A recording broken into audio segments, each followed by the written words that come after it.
Hi friends, don't forget to subscribe to my channel and like your video. Thank you all. A year ago, the Acura MDX went home from our SUV of the Year competition empty-handed as it felt a touch underpowered, unrefined, and claustrophobic in the third row. The updated 2022 Acura MDX Type S, a new higher performance MDX variant, aims to right those wrongs and have its vengeance.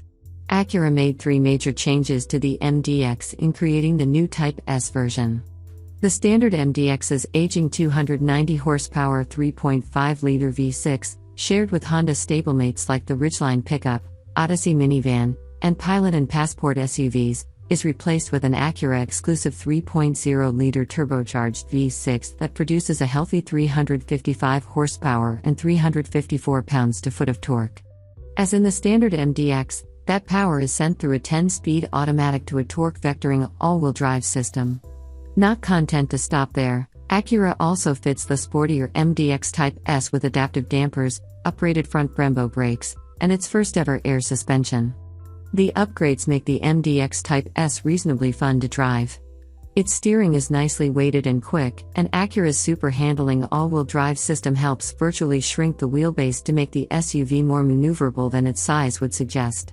The new engine, as associate editor Alex Lenz put it, sounds better than it goes, though.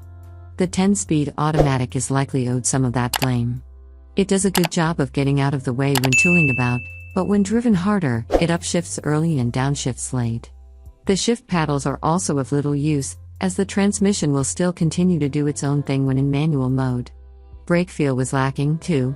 Despite the Brembo calipers up front, the brake-by-wire system felt squishy and proved difficult to modulate smoothly. The end result is a sport performance crossover that doesn't feel particularly sporty or fun. Inside, the results are similarly mixed. The new ELS Studio 3D Signature Edition audio system, only available on the Type S with the Advanced package, $73,245, is stellar. The 25-speaker system gets crisper, clearer, and just plain better the louder you crank it. However, judges were mixed on the touchpad-operated infotainment system. The system needs to go in the trash can, Lenz said. It's not anywhere near as good as a touchscreen, even dial-based systems work better. It's confusing, unpredictable, and fussy. Associate editor Duncan Brady was in the opposite camp. I don't hate this infotainment controller the way some people do, he said.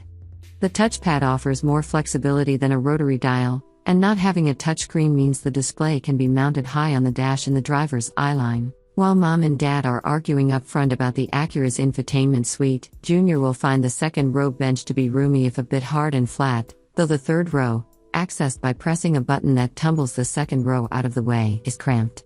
But hey, who's making the payments, anyway?